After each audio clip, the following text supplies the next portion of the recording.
Bismillah, alhamdulillah, wassalatu wassalam ala sayyidina rasulillah sayyidina Muhammad ibni Abdillah wa ala alihi wa sahbihi wa man tabi'ahu wa walah wa la hawla wa la quwwata illa billah amma ba'du.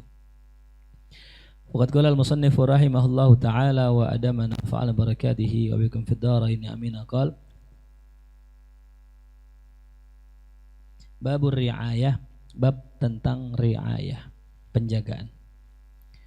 Setelah kita masuk kepada setelah kita lanjut dari bab ahkam, ya, di mana kemarin sudah kita jelaskan tentang ya perubahan hati. Bahwasanya hati itu berubah menjadi 4 keadaan. Yang pertama raf'un, maknanya naik. Dengan apa hati bisa naik? Dengan zikrullah.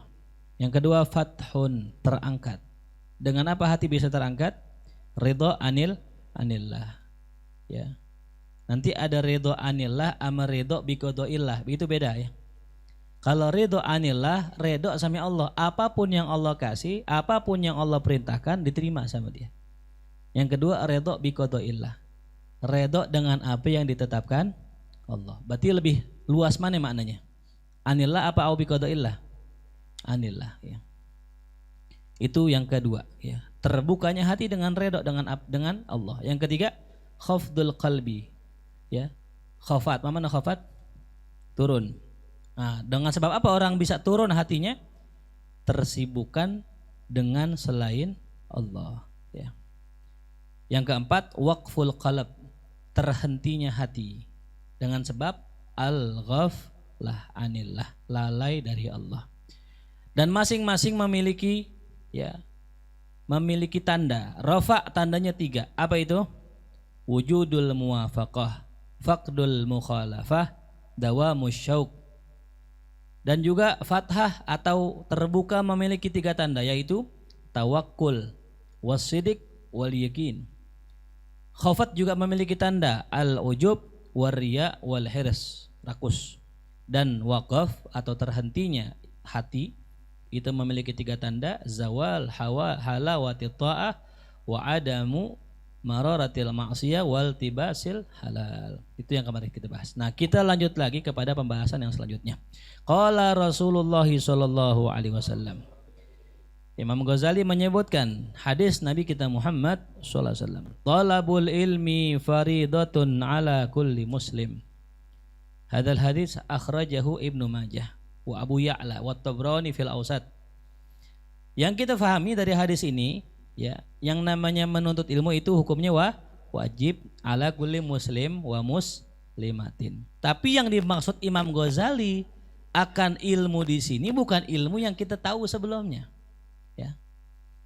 Yang kita tahu kan ilmu di sini ilmu apa? Ilmu syariat. Sebagaimana kata Imam Ghazali pula dalam kitab Ihya Ulumuddin, ketika menjabarkan ini hadis, beliau memasukkan adalah ilmu syariat. Ilmu yang wajib, ilmu syariat apa itu? Fikih, tauhid, tasawuf. Tapi Imam Ghazali dalam kitab Minhajul Arifin enggak menyebutkan itu. Beliau mewajibkan belajar ilmu di sini adalah ilmul anfas namanya. Ilmu apa namanya? Anfas, ya. Apa ilmu anfas? Anfas adalah lafaz jamak dari kata nafas, ya, bukan nafsun, nafas. Karena nafsun jamaknya nufus atau anfus. Ya, nufus dan anfus. Yang satu jamul igillah anfus, yang satu jamul kasroh. Ya, dalam bahasa Arab ada begitu tuh. Jamul killah adalah jamak dari 3 sampai 10, jamul kasroh 10 sampai tak terhingga. Ya. Nah, di sini disebutkan anfas. Anfas itu maknanya nafas. Beda harokat sedikit, beda makna. Ya, kalau nafsun jiwa, nafasun napas kita. Ya. Jadi Imam Ghazali mengatakan di sini belajar ilmu nafas, ya. Ini belajar ilmu nafas jangan salah paham, ya. Ilmu nafas berenang gitu. Kan. Ada sebagian mengatakan katanya ilmu nafas itu adalah ilmu cara kita berzikir dengan nafas kita. Yaitu apa? Dengan cara menyebutkan menarik dengan lafaz Allah dan mengeluarkan dengan mengucapkan kalimat hu atau Allah. Intinya tarik napas Allah, keluar napas Allah, begitu katanya sebagiannya. Cuman bukan itu maksudnya. Yang dimaksud dengan ilmu anfas di sini bagaimana menjadikan setiap tarikan nafas kita Allah di hati. Artinya apa? Dalam keadaan apapun kita bersama Allah. Bukan gini. Allah, bukan begitu, bukan? Ya. Nah, kalau gitu kita nggak ngapa-ngapain dong. Yang kerja nggak kerja, ya. Yang dagang nggak dagang, kenapa? Isinya Allah gitu terus, kan itu nggak begitu ya. Memang ada ya di antara salah satu toriko mengajarkan tarikan-tarikan seperti itu ya, memang ada, tapi kita nggak ke situ larinya ya. Maka Imam Ghazali mengatakan fayajibu an yakunan nafasul muridi syukron au udro, ini entaknya. Maka wajib seorang murid nafasnya imma syukron ya, bersyukur atas nikmat Allah, imma udron, atau meminta ampun atau maaf kepada Allah ya. Udron itu uzur. Jadi kalau bisa nih hembusan nafas kita enggak berlalu satu hembusan nafas illa isinya syukur sama Allah, itu alhamdulillah, tuh kan enak ya. Kalau kita hari-hari kita isi dua dah tuh. Pokoknya kalau enggak bersyukur atas nikmat, minta ampun atas mukhalafat gitu ya. Lagi ngaji nih, alhamdulillah ya Allah, nikmat banget kita ngaji, bisa duduk di malam Ramadan tuh ya. Yang mana amalan wajib dilipat gandakan, amalan sunnah dianggap wajib, amalan berlipat ganda, kita duduk di sini. Syukur isinya. Ntar pulang nih ngelihat ada nggak sengaja ngelihat perempuan misalnya pakai rok mini, isinya apa? Istighfar, astagfirullah. Udah itu aja.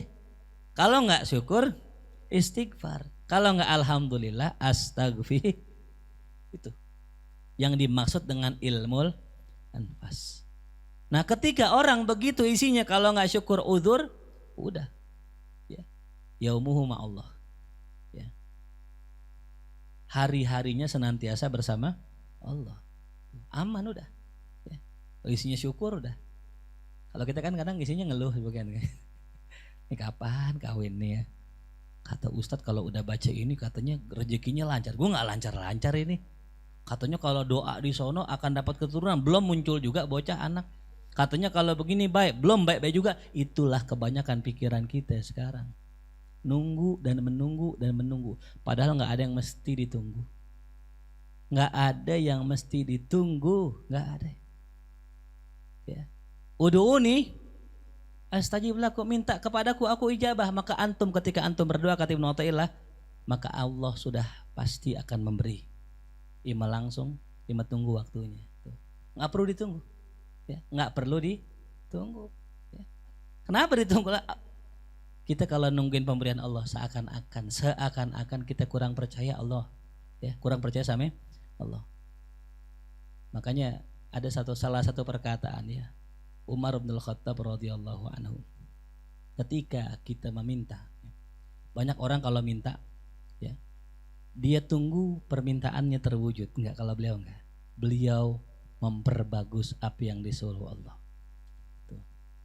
Memperbagus apa yang disuruh Allah. Sholatnya diperbagus, ibadahnya, itu kerjaan kita. Adapun yang kita sudah mintakan, udah lepas, serahkan sama Allah, biar Allah yang ngasih pada waktunya gitu. Ya. Yang sering kita bilang ya, kita kasih tamsil orang tua dipinta sama anaknya beli motor, anaknya umur 5 tahun dikasih gak sama orang tuanya? Enggak. Tapi kalau saya bilang mampu gak orang tuanya? Mampu. Kapan dikasihnya? Entar. Sama, antum juga sama. Yang minta sembuh dikasih pada waktunya, yang minta anak dikasih pada waktunya, yang pengen kawin dikasih pada. Terus kita ngapain dah? Jangan nungguin. Kerjakan yang pantas, yang baik, yang terbaik yang bisa kita kerjakan sekarang. Tuh. Ya. Begitulah seharusnya seorang hamba. Tuh. Jadi jangan nungguin ya, jangan nunggu. Kapan jadi kiai ya? Ngaji kagak? Kapan jadi ustadz ya? Ngaji kagak? Belajar kagak? Kapan bisa nahu ya? Ngaji libur mulu. Kerjaan kita sekarang ngaji dan ngaji, ibadah dan ibadah. Adapun doa ya udah selesai doa udah selesai udah. Pasti Allah kabul dah gitu. Ya. Allah yang maha tahu dah apa yang kita pinta gitu. Jangan kayak anak-anak gitu. Ya es krim dong, es krim. Nanti sore ya, nunggu buka. Sekarang maunya sekarang gitu. Apa bedanya kita sama anak kecil kalau kita begitu sifatnya ame Allah gitu. Mafhum jelas? Ya. Ya jadi ya. Udhron, syukron, au udhro tuh ya. Keadaannya itu aja ya. Tuh. Nikmatin ya, nikmatin tuh ya. Udah ada yang mikirin baju lebaran kali? Udah, belum? Jangan dipikirin ya. Kerja aja, ada duit beli. Ngapain mikirin baju? Gitu. Maka dalam Ikam Ibnu Athaillah, ijtihaduka fima ya duminalaka wa taqsiruka fima tuliba minka dalilun ala intimasi basiratik. Engkau sungguh-sungguh dengan apa yang udah dijamin dan engkau lalai dengan apa yang disuruh, tanda hatimu mati gitu. Ya. Rezeki udah dijamin sama Allah. Nggak usah nungguin rezeki, nggak usah. Ngapain nungguin rezeki? Contoh. Ini santri gak ada yang transfer apa nih? Nauzubillah. Ya. Antum nungguin nih, ini tarikan kagak ada tarikan. Jangan ditungguin tarikan. Ya. Kalau memang ada waktunya, datang sendiri. Tugas kita ngapain? Antum bisa ngapain? Baca Quran bisa gak? Bisa baca Quran. Ya. Ngaji, baca kitab, belajar. Itu tugas kita. Jangan pokoknya pekerjaan nunggu itu pekerjaan yang sia-sia. Ya. Nggak usah ditunggu. Antum lagi install komputer nih, ya. Kan jalan tuh komputer kan, install ulang. Kan jalan tuh itunya, runningnya kan. Ditungguin nggak? Kapan nih? Tungguin, kayak orang bego gitu diliatin. Bisa nggak dia sambil gitu mungkin masak, bisa nggak? Bisa sambil nyapu nggak? Bisa narik gojek gak? Ngapain ditungguin gitu? Karena udah pasti sampai ntar gitu. Paham ya?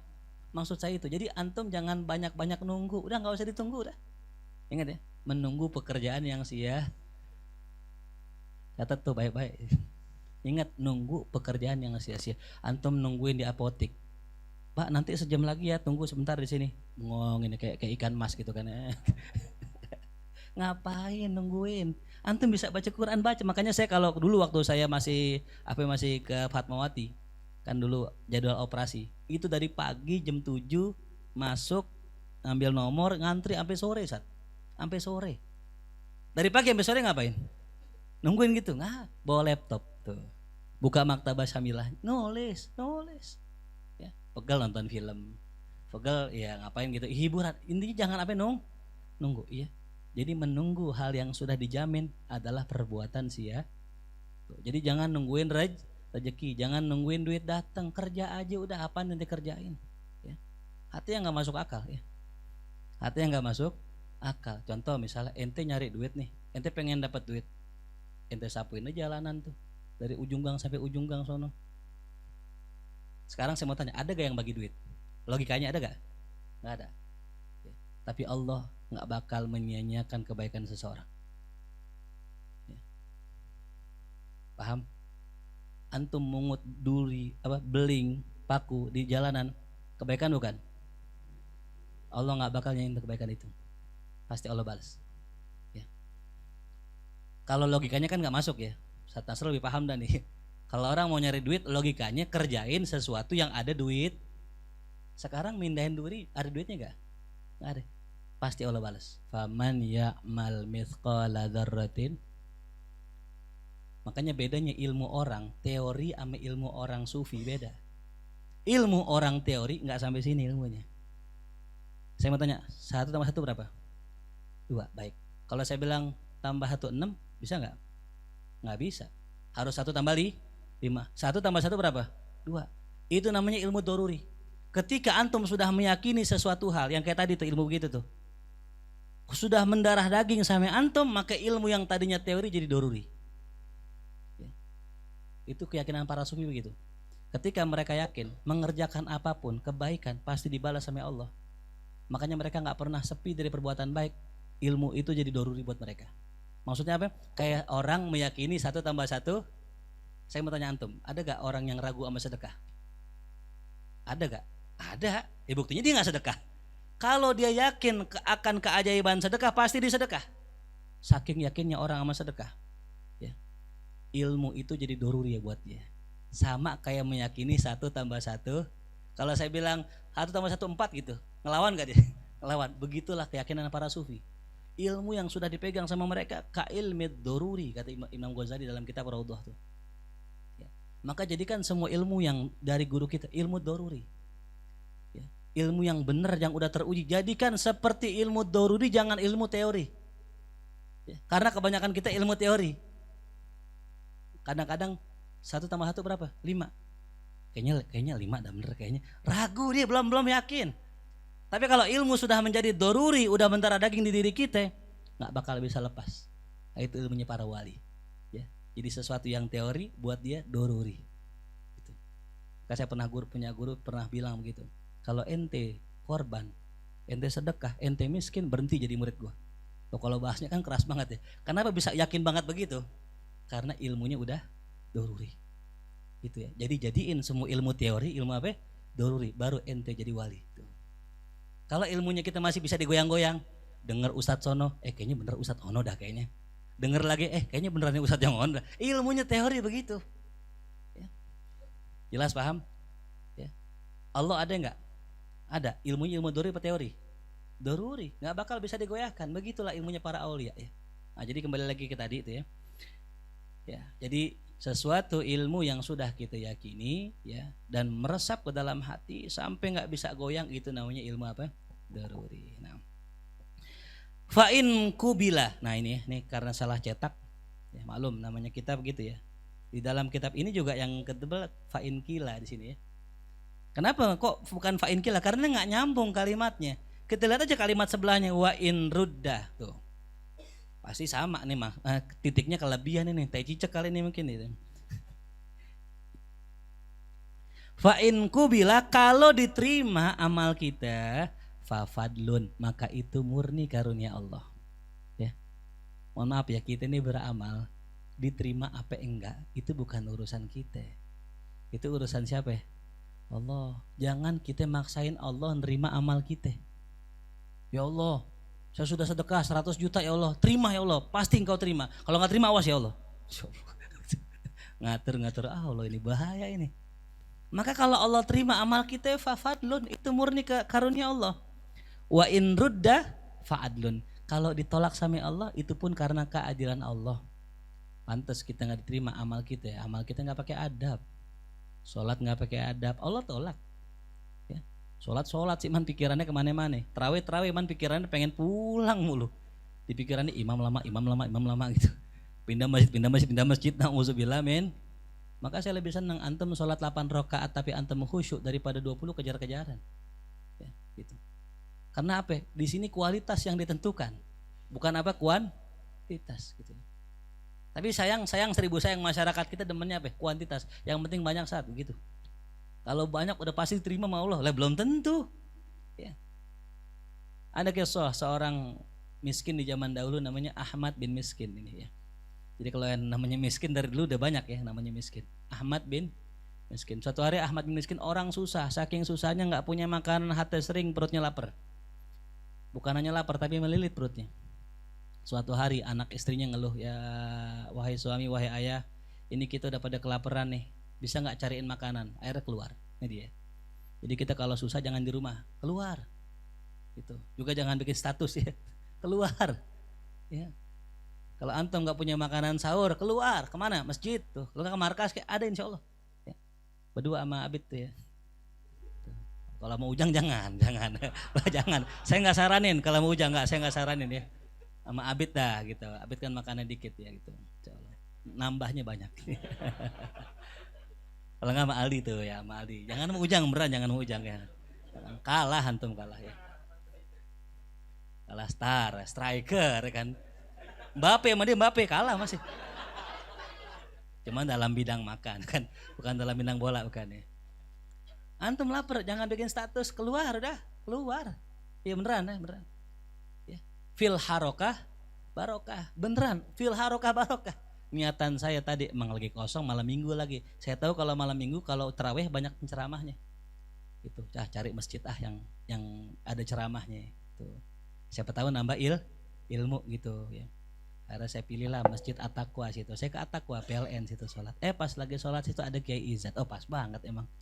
Kiai kita, guru kita. Habis rapi sholat tarawih ada yang nyamperin, Ustadz. Malam Rabu kosong gak Ustaz? Tuh malam Rabu kosong kagak. Niat kita mau ngapain? Mau sholat tarawih disuruh apa? Diminta ngisi kultum. Ya insya Allah tuh insya Allah. Kalau bahasa duniawinya ya, mulia jalan nih, jalan aja gitu tuh. Mul bisa fotoin nggak mul tuh? Rezeki bukan mul? Nah itu dia. Niat kita mau sholat, bukan mau ceramah. Tahu-tahu diundang apa?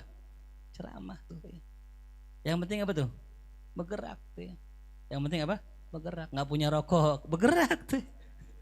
Capek, bergerak. Akhirnya Ahmad bin Miskin keluar, dia keluar kemudian ketemu sama temannya lihat, ya Allah ente lapar banget, dikasih 2 buah roti nih. Aneh kasih ente kayaknya lapar ya. Iya tahu aja ente diambil sama dia. Pas pengen dibawa pulang tuh roti, di tengah jalan dilihat ada seorang ibu tua sama anaknya. Anaknya kelaparan, ibunya kelaparan tuh, anak liatin rotinya Ahmad dengan pandangan yang miris. Ya. Seolah-olah ya lisanul halnya berkata, ya Ahmad kalau ente berikan tuh roti sama tuh anak bocah, ane kasih sorga sisinya. Lisanul halnya begitu. Akhirnya nih Ahmad ya ibn Miskin karena sudah ya sangat iba dengan anak tersebut, dia kasih tuh roti kepada itu ibu. Bu, buat ibu ame anak ibu makan dah. Itu ibu saking girangnya dia nangis tuh ya, karena emang udah beberapa hari nggak kena makanan. Subhanallah, ketika jalan pulang dimikir lagi ya, tadi roti udah aneh kasih, dapat apa sekarang? Temennya manggil, Ahmad, ya Allah orang kaya, mari orang kaya, kaget ya. Wah dipanggil kaya padahal miskin. Wah, lu bilang gua kaya, emang gua kaya, gua orang miskin. Lu orang kaya, barusan gue lihat di rumah lu ada orang bawain harta yang banyak buat ente. Wah, belum ada sehari tuh Allah langsung kasih tuh. Pas ke rumah bener, ternyata itu adalah dulu teman bapaknya. Bapaknya itu dulu investasi ke orang tersebut, ternyata investasinya bukan bodong bukan nih. Bukan. Ini bukan apa? Bukan Indraken bukan ya. Dia investasi dagang join. Ternyata nih yang pedagangnya ini bangkrut, dia malu karena banyak modal orang, di akhirnya kabur ke Khorasan, ke kota Irak sana. Ya, ke daerah apa? Khorasan bukan, ke kota Khorasan namanya. Ketika dikabur karena malu, didagang lagi di sono, maju dagangannya. Duit bapaknya yang dulu habis buras dibalikin lagi, bahkan dilebihin. Tuh. Ternyata itu duit siapa tuh? Bapaknya. Pelajaran penting, kagak ada kebaikan yang sia-sia. Antum ngutang terus orang nggak bayar, ya, jangan khawatir. Ntar Allah kasih sama anak turunan antum. Ya, nabung dari sekarang tuh ya. Kata Nasrul tuh, jangan khawatir Ustaz. Besok kan WA. Kalau anda dibayar tenang Ustaz, aman. Mulia. Mulia udah ketawa dia, udah kebaca udah. Tenang, pokoknya kalau mulia WA berarti kode. Jelas deh. Jadi dia itu dapat itu bukan balasan roti, bukan. Itu balasan dari siapa tuh? Orang tuanya gitu. Jadi keberkahan keberkahan anak seringkali ada karena kesolehan orang tua. Singkat cerita, karena dikasih modal gede, dapat duit banyak, akhirnya tuh dia dagangin tuh duitnya. Ya, soro ganian. Ahmad bin Miskin jadi bin kaya sekarang. Udah kaya goni. Udah. Ketika kaya, sedekah kemana-mana, nggak dirhaman, dinaran sedekahnya. Subhanallah, suatu hari dia tidur. Di dalam tidurnya ia bermimpi bahwa dirinya sedang dihisap sama Allah. Dihisap sama Allah, ketika ditimbang amal baiknya ternyata amal baiknya 0. Ditanya, ya Allah kemana amal baik saya? Amal baik yang ente kerjakan, sedekah ente, sholat ente, semua ada syahwat yang tersembunyi yang ente gak tahu. Sholatnya bukan karena aku, sedekahnya bukan karena aku, ibadahnya bukan karena aku. Ini yang kita khawatirkan para hadirin. Ya, kita ngaji, kita ibadah bisa jadi karena hawa nafsu. Maka saya pernah bilang kemarin kan, saya kalau ngandelin ngajar, saya khawatir. Ya, karena habis ngajar dikasih amplop, bisa jadi itu balasan dari Allah. Amalan apa yang kita punya untuk kita menghadap Allah? Ternyata amalan dia buras semua. Adek 2 buah roti yang dikasih sama orang miskin. Pengen ditimbang sama Allah, tapi dimikir ya 2 buah roti. Yang dinaran aja yang ratusan juta aja nggak diterima sama Allah, bagaimana yang cuma 2 buah roti? Tapi ketika ditimbang udah agak sedikit memberatkan. Belum bisa mengalahkan amal apanya tuh? amal buruknya. Subhanallah, Allah timbang lagi air mata orang miskin yang bahagia karena diberikan sedekah. Ditimbang berat timbangan amalnya itu. Ya, pelajarannya la tahqiranna minal ma'rufi syai'an kama qala Rasulullah. Jangan pernah meremehkan sama sekali kebaikan yang sekecil apapun. Ya. Hati antum ngasih korma 1 biji sama orang yang pengen buka puasa itu jangan diremehin. Bisa jadi yang begitu yang mengundang rahmat Allah.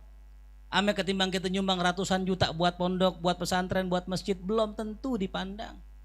Karena bisa jadi kita ada pamrihnya, betul. Kita kalau nyumbang sesuatu kadang-kadang kita lihat lagi. Bener nggak sih aneh, sumbangan aneh bener nggak sih? Ya, kita nyumbang nih. Ya. Terus kemudian kita cari tahu lagi tuh apa yang kita sumbangin. Itu masih ada belum ikhlas murni itu.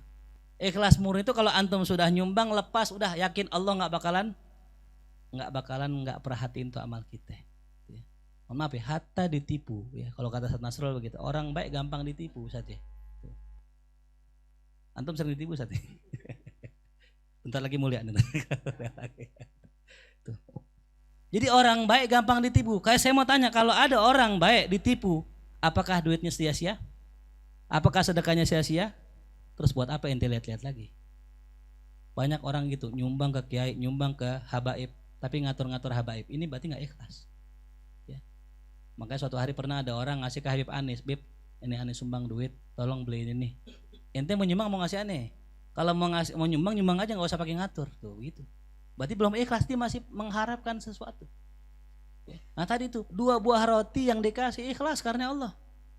Mau dimakan kayak mau dibuang kayak yang jelas, pokoknya aneh kasih selesai. Sampai situ doang urusan kita.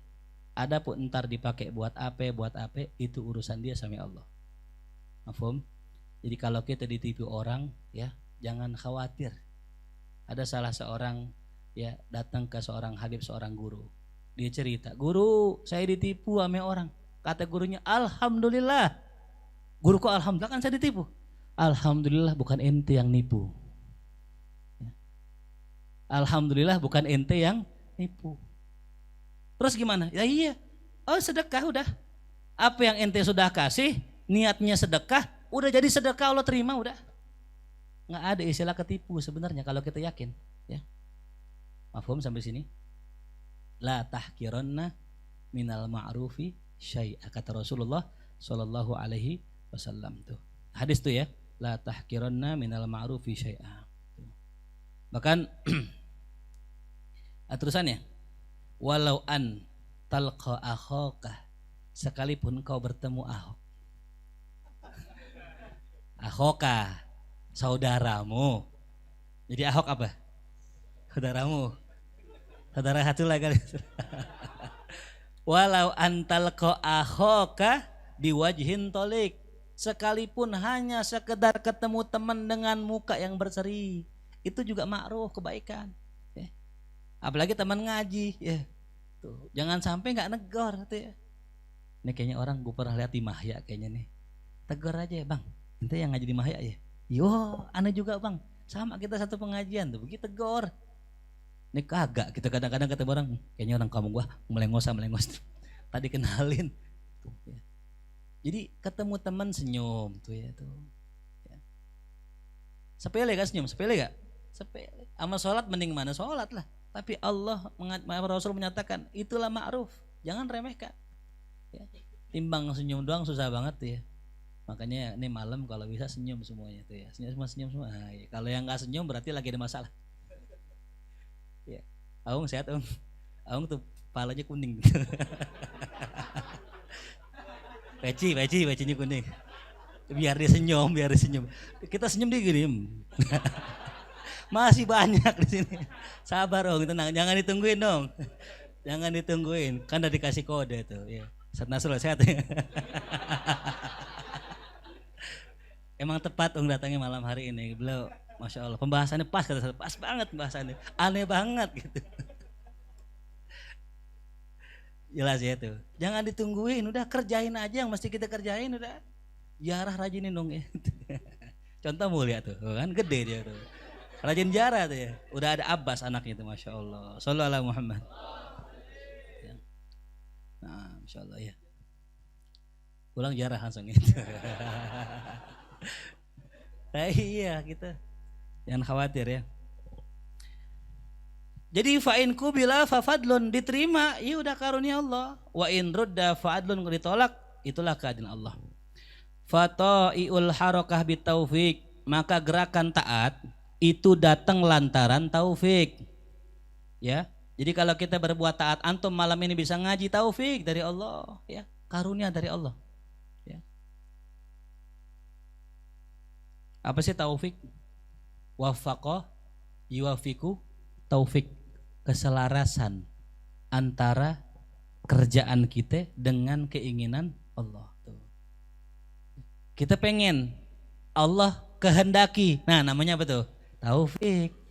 Ya. Kadang-kadang kita pengen, Allah nggak kehendaki, bukan taufik namanya. Ya. Tuh. Paham Pul? Ya. Makanya tadi saya bikin status tuh gitu. Dari kemarin kita bahas ya, minta dulu sama Allah, lapor dulu sama Allah, apapun itu lapor dulu sama Allah. Abis kita lapor sama Allah, minta ya Allah, saya mesti ngapain ya Allah? Entar Allah kasih tuh ilmu buat kita. Ente begini, ente begini, ente begini. Insya Allah yang kita kerjakan itu yang terbaik. Ya. Ma khaba man istakhara, ya. Nggak bakal rugi orang yang istikharah sama Allah. Jadi istikharah tuh nggak mesti nungguin malam sholat dua rakaat, nggak mesti itu. Antum duduk nih, ini jalan kakak nih Allah nih ya. Mudah-mudahan kalau baik, tolong ya Allah mudahkan ya Allah. Itu tuh istikharah juga.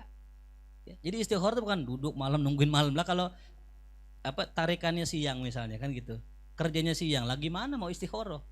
Gitu. Mafhum jelas? Ya, nggak bakal kecewa kita. Ya. Wasukun bil ismah. Adapun diamnya kita itu penjagaan dari Allah. Tuh, ya, diamnya kita nggak gerak, ismah dari Allah, penjagaan. Ya. Termasuk tidur. Antum dikasih tidur tadi siang, itu termasuk penjagaan dari Allah. Karena bisa jadi ketika kita melek maksiat, cuman jangan tidur mulu kan gitu ya Pak Hari gitu. Gitu. Baca Quran, tilawah, tuh ya. Capek kita baca Quran, suruh teman kita yang baca, kita dengerin. Paham ya? Apalagi sekarang udah ada aplikasi canggih sekarang tuh ya. Ada handphone, capek kita baca, dengerin, kita nyimak tuh. Udah rapi, semangat lagi, baca lagi gitu.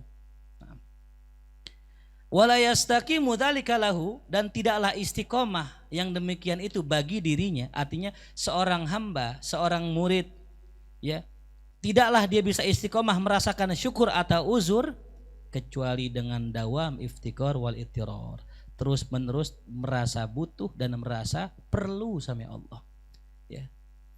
Jadi yang saya bilang tadi, jangan banyak kita berencana sebelum meminta sama Allah. Jadi minta dulu sama Allah. Butuh sama Allah ini. Ya. Bahkan saya tadi bikin tulisan, seorang wali adalah orang yang tiap detiknya butuh sama Allah. Ya. Tiap detik butuh sama Allah. Karena kemarin kita bahas ya, ada kalimat apa? Ya. Bahwa para aulia ya. Kemarin mana ittirar iftigar? Baris keberapa kemarin itu? Oh, ini sini di awal. Ya. Wa nizamu amrihim ittirar tuh ya. Ini para aulia itu, mereka itu seluruh perkaranya itu butuh sama Allah gitu.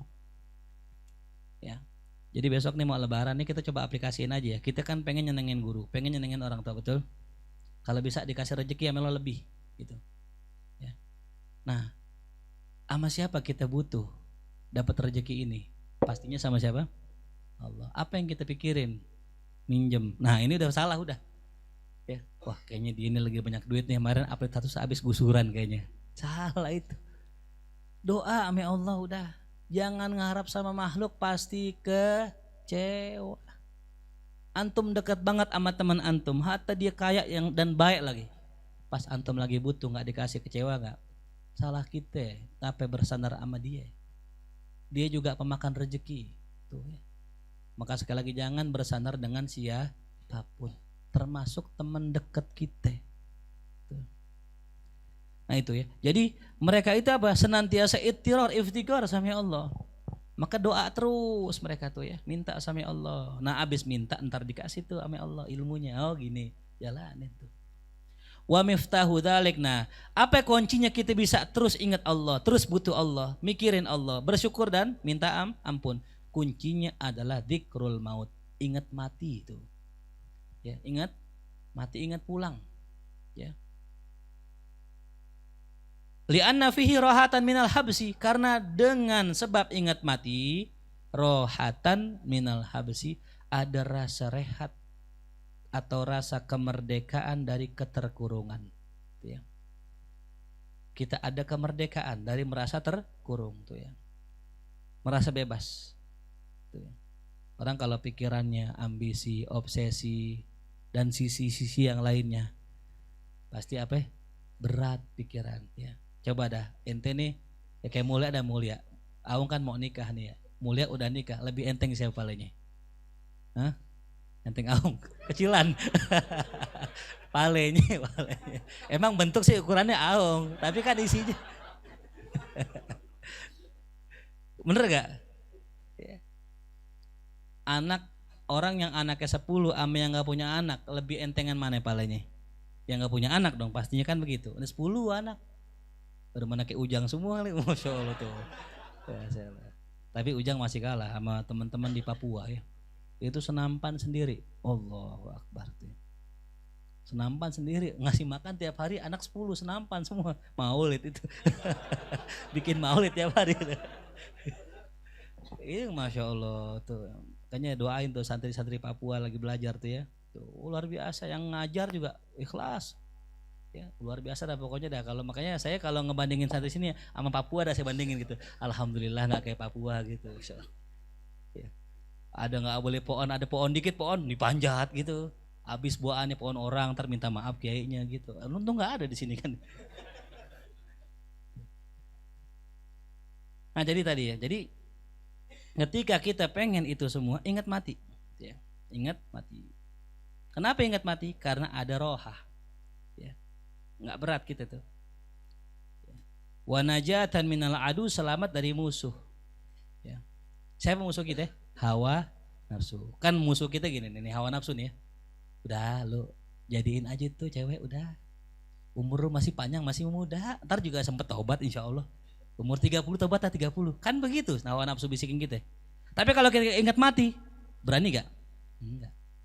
Ya. Makanya pentingnya ingat mati. Nggak kenal tua muda zaman sekarang mati. Makan dah tiap hari, kerating minum terak tindeng tiap hari, insya Allah tuh cepet ya. Kenanya begini ginjal tuh ya, ngeri. Jadi dengan ingat mati itu kuncinya. Wa qawamuhu biradil umur ila yaumin wahid. Nah bagaimana biar ingat mati? Anggaplah umur kita tinggal 1 hari tuh.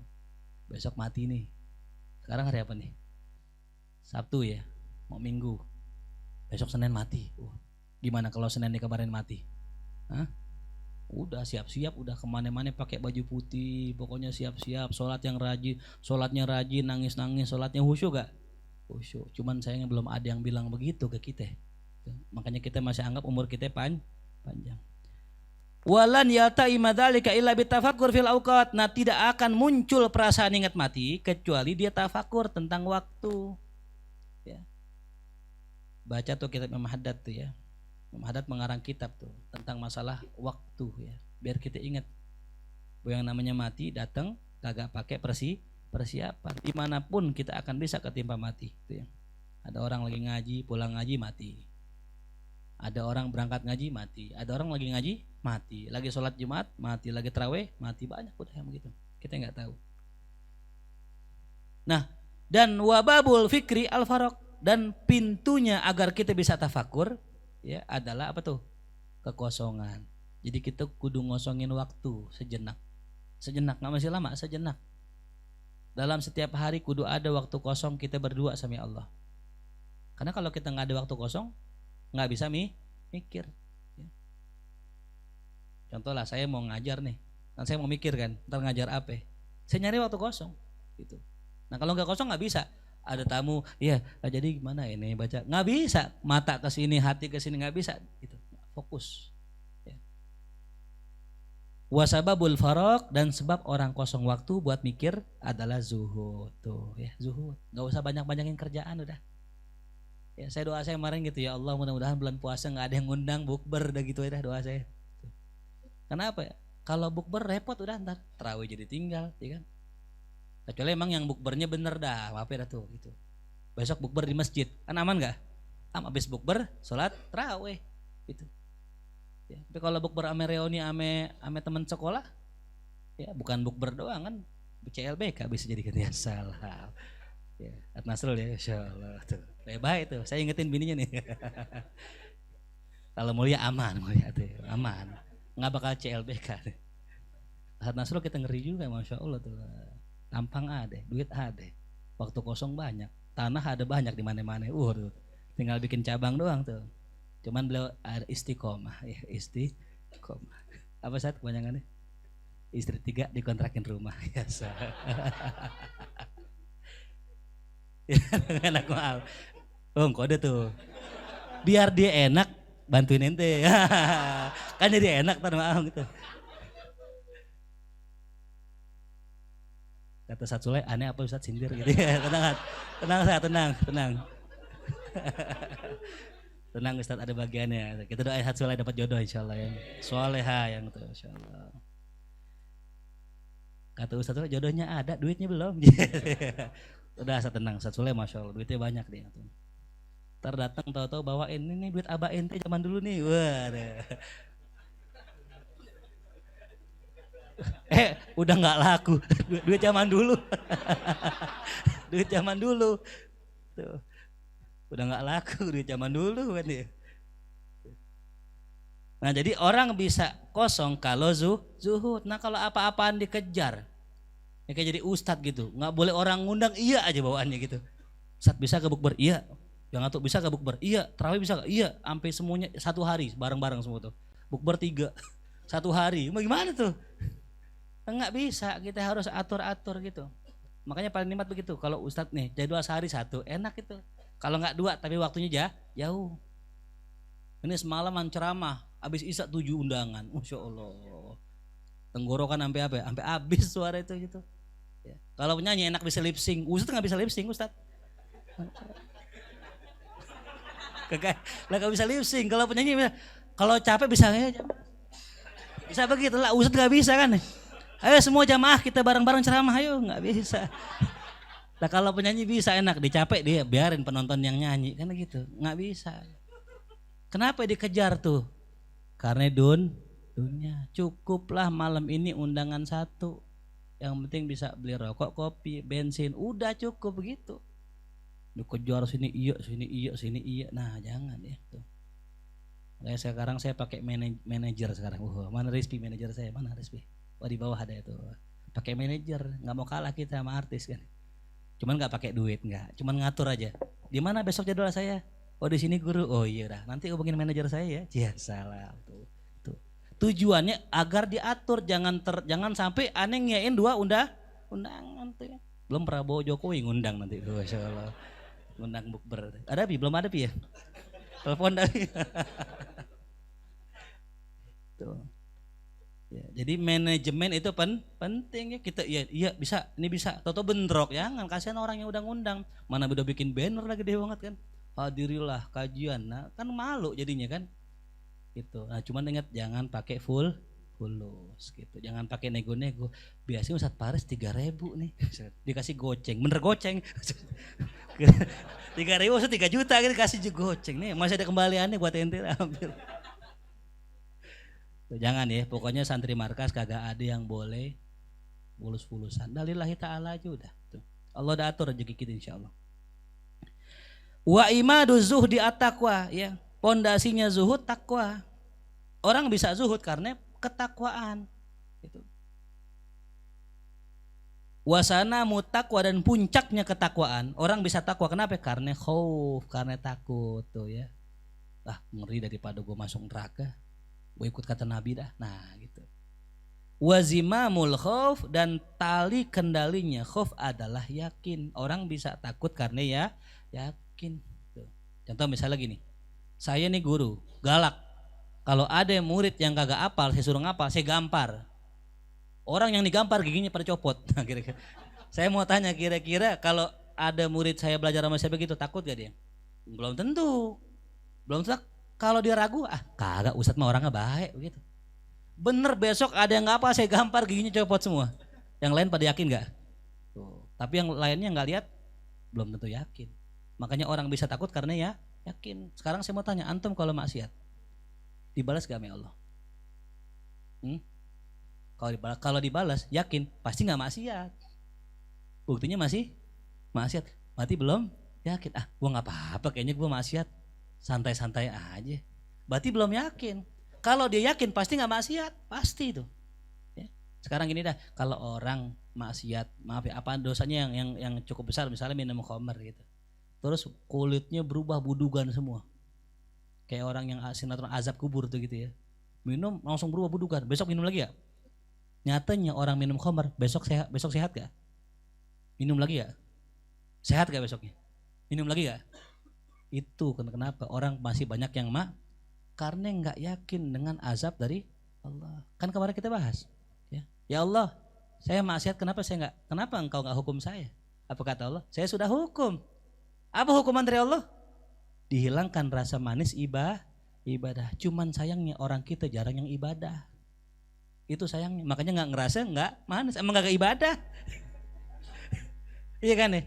Orang ibadah hukumannya dicabut rasa manisnya. Nah masalahnya yang maksiat kagak ibadah. Boro-boro manis orang kagak ibadah. Terus apa yang dicabut sama Allah? Keberkahan usahanya. Di usaha nih. Gak sholat nih, usahanya keberkahan dicabut. Dia gak berasa. Kenapa? Dia gak ngerasain itu. Ya. Kalau dia gak usaha mungkin keberkahan hidupnya. Susah jodohnya. Anaknya bengal, bader tuh termasuk hukuman dari Allah, ya. Yang kemarin kita bahas nih, ini saya mau kasih ya ilustrasi sedikit ya. Kalau kemarin kan wali, kenapa orang dipandang sama wali benar? Kenapa? Karena ketika seorang wali memandang orang nggak benar, ini wali gelisah hatinya.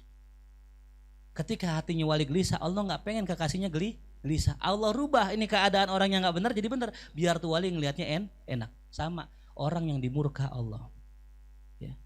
Allah rubah orang yang di sekitarnya nggak enak. Dia ngelihat anaknya nggak enak. Dia ngelihat bininya nggak enak dilihat. Kenapa Allah yang rubah? Biar dia ngerasa hatinya nggak enak, biar dihapusin dosanya sama Allah. Jadi wajar kalau kita banyak maksiat, ntar ketemu bini berantem, ketemu bini kagak enak. Ngelihat anak bader-bader, agar hatinya gelisah, agar diampunin sama Allah. Karena Allah nggak punya cara untuk mengampuni dosanya hamba karena dia nggak ibadah. Karena dia nggak ibadah, Allah bikin dia itu gelisah dengan orang di sekitarnya agar Allah ampunin dosanya itu. Itu cara Allah mengampuni dosa orang yang nggak ibadah begitu. Dibikin gelisah rezeki, dibikin gelisah sama anaknya ribut, tawuran bulan puasa kan gitu. Ditangkap polisi, bapaknya ke sono. Itu sebenarnya Allah lagi ngampunin dosa bapaknya. Jelas paham? Itu mekanisme. Allah sayang gak sama kita? Sayang. Allah pengen dosanya hamba dihapusin sampai yang tukang maksiat. Dengan cara apa? Dengan cara Allah bikin hatinya gelisah. Dalam kitab Mukhtarul Ahadits disebutkan, ketika Allah tidak menemukan kebaikan seorang hamba, Allah bikin dia gelisah. Kadang-kadang kita suka gitu ya, gelisah tapi gak tahu kenapa sebabnya. Ya. Nah itulah Allah sedang ngampunin dosa kita. Jadi kalau anak kita bandel, istri kita nggak enak dilihatnya, bisa jadi kita yang banyak maksiat. Tapi kalau kita ketemu ngelihat bini kita nyengir, senyum, enak, adem nggak? Adem. Anak kita baik-baik, disuruh sholat, disuruh ngaji, itu tanda kita bener. Jelas? Tapi kalau kita ketemu bini kita nggak enak dilihatnya, anak kita bandel banget, disuruh sholat ogah, tanda kita maksiat. Gitu ya. Tapinya illa ayyasha Allah ya. Enggak semua begitu. Bisa jadi orang soleh, dia punya anak enggak soleh, bisa jadi. Jangan dipukul rata. Aduh ustadz punya anak badar, wah ustadznya maksiat nih. Jangan. Salah. Itu buat kita, barometer kita. Pernah saya bilang dulu, orang kalau punya HP-nya bener, tanda dipakainya baik. Tapi kalau HP-nya enggak bener, dikit-dikit servis, nah tanda HP-nya enggak baik. Itu buat kita. Jangan ngukur orang. Wah HP gue rusak nih. Wah lu pakai maksiat pasti. Nah, nggak boleh. Itu buat kita. Kan kemarin saya bilang ketika laptop saya rusak, nggak mau nyala, Saya cobain lagi, nggak mau nyala. Wah langsung mikir, rezekinya Ekal kayaknya nih. Rezekinya tukang servis tuh bisa jadi itu. Ya. Paham nggak?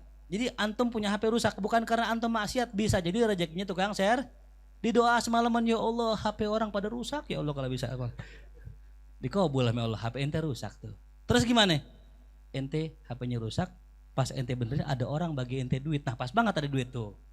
Jadi kagak ngerugin ente juga tuh. Paham? Begitupun orang pegel, badan pegel banget nih tuh. Rezekinya Kang Bekam nih kayaknya tuh. Rezekinya tukang pijit. Itu ternyata bener, istri saya begitu, badannya nggak enak, badan pegel banget nih. Ngurut dah. Pok, badan pegel banget, Pok ngapa ya? Ya Pok doain semalam gitu. Ini Yumna kagak sakit ya. Dia doain Kang Urut tuh. Makanya kalau bini saya sakit nih langsung gini, Pok papat dan ini. Doain. Emang begitu gitu ya. Kita kan dibalik penderitaan seseorang ada kenikmatan buat orang lain tuh. Makanya kita kalau menderita, ini pasti rezekinya orang lain tuh ya. Naam. Wa nizamul yakin al-khalwa wal ju', dan ya pondasinya keyakinan, orang bisa yakin. Kenapa bisa yakin? Karena dia khalwat dan lapar tuh. Karena khalwat dan lapar. Ya. Apa maksudnya khalwat? Dia menyendiri, menghindari dosa.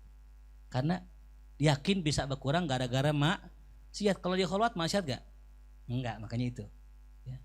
Jadi bisa kuatnya yakin karena dia tidak mengerjakan Jadi maknanya khalwat apa tadi? Tidak mengerjakan dosa. Walju, lapar.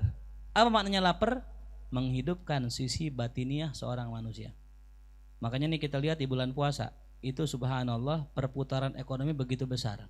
Sedekah begitu banyak. Kenapa? Karena pada puasa. Orang kalau pada puasa ruhiyahnya hidup. Ya, syahwatnya berkurang. Hubu dunia berkurang. Banyak sedekah. Ya gitu. Watamamuhuma, dan kesempurnaan keduanya. Nah, keduanya apa tadi? Khalwat dan ju. Adalah al-juhdu was-sabr. Dengan bersungguh-sungguh, mujahadah dan sabar. Ya. Jadi kalau orang nggak sabar, puasa kagak jadi. Johor bukanya. Panas banget lagi, terik banget lagi, tenggorokan, sakit kan, ada aja alasannya. Allah juga mah tahu gitu. Allah juga maklumin. Ini karena kagak sabar. Wa tariquhuma, dan jalan keduanya, jalan sungguh-sungguh dan sabar adalah as-siddiq tuh. Jujur, bener. Ya. Siddiq. Makanya kemarin saya bilang modal awal seorang salik sebelum dia masuk ke dalam thariqah, siddiq, bener dulu niatnya. Ada sidqul lisan, sidqun nih. Ente masuk thariqah mau ngapain? Aneh mau kenal sama Allah. Ya kan kalau kita dekat sama Allah, doa kita diijabah. Terus minta kalau doa kita dijabah, kita orang datang minta doa kita doain. Terus ya mayan dapat amplop, ada duit. Nah, duit lagi ujungnya UUD, belum sidik namanya. Ya. Makanya kita kalau pengen masuk thariqah masih ngarepin bisa terbang, ngarepin karomah, jangan dah. Jangan. Apalagi ngarep kaya. Nauzubillah. Sidik dulu, sidik tuh, jujur sama diri kita. Bener nggak kita mau masuk thariqah? Bener nggak mau ketemu sama Allah? Ya, makanya Ki Ahmed mensyaratkan kalau ada orang ke rumah beliau dua pilihannya. Kalau nggak jadi tamu, kalau nggak jadi murid. Kalau mau jadi tamu, ane doain kabul doa hajat ente. Tapi kalau ente mau jadi murid, siap susah. Karena akan diuji sama beliau. Ya, orang yang nyantren pengen dapat ilmu diuji sama gurunya. Dikasih cewek nih. Tuh, lihat murid ane cakep gak? Cakep. Mau nggak kawin sama dia? Mau. Berarti belum bener. Ente bukan mau ngaji, mau kawin ente.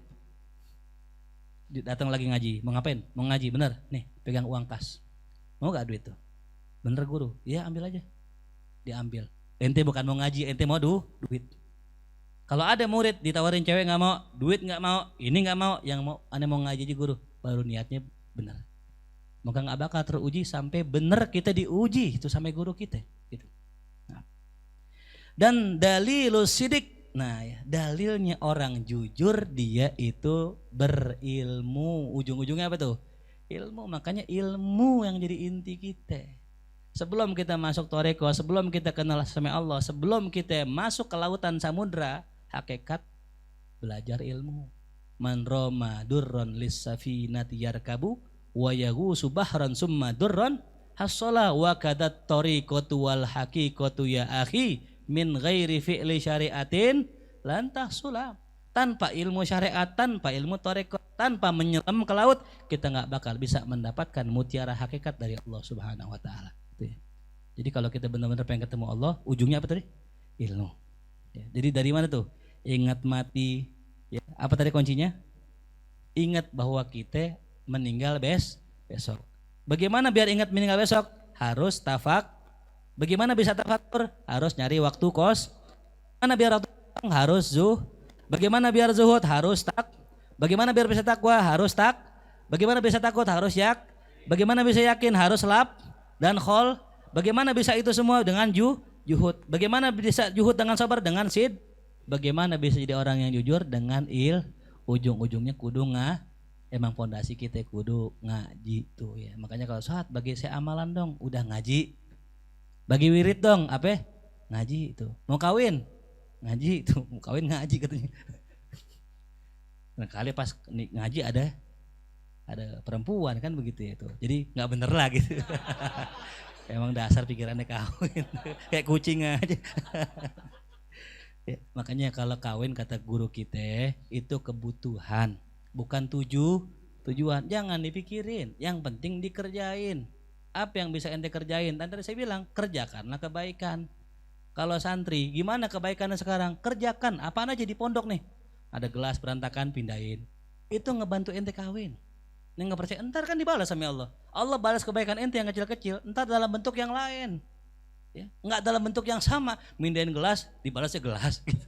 Mindahin piring, dibalas piring. Yang dilempar lagi piring itu. Ini gara-gara gue sering mindahin piring nih, piring dilempar sekarang bini gue. Enggak. Dibalas dalam bentuk yang lain. Ya. La tahkironna minal ma'rufi syai'a. Nah inilah bab riayah yang perlu mendapatkan perhatian. Mudah-mudahan Allah mudahkan kita untuk mengamalkannya. Amin ya rabbal alamin. Al-Hadini al-Fatihah. A'udzubillahi minasyaitonir rajim. Bismillahirrahmanirrahim. Alhamdulillahirabbil alamin arrahmanirrahim maliki yaumiddin. Iyyaka na'budu wa iyyaka nasta'in. Ihdinas siratal mustaqim. Shiratal ladzina an'amta 'alaihim ghairil maghdubi 'alaihim waladdallin. Amin. Bihaqqil Fatihah. Sirril Fatihah karamatil Fatihah. Iftah lana abwabal khair wa akhtim lana bil khair waj'al wal hadirina min ahlil khair. Rabbana atina fid dunya hasanah wa fil akhirati hasanah wa qina adzabannar wa adkhilna jannata ma'al abrar ya aziz ya ghaffar ya rabbal alamin. Sallallahu ala sayyidina Muhammadin wa alihi wasallam. Walhamdulillahi rabbil alamin.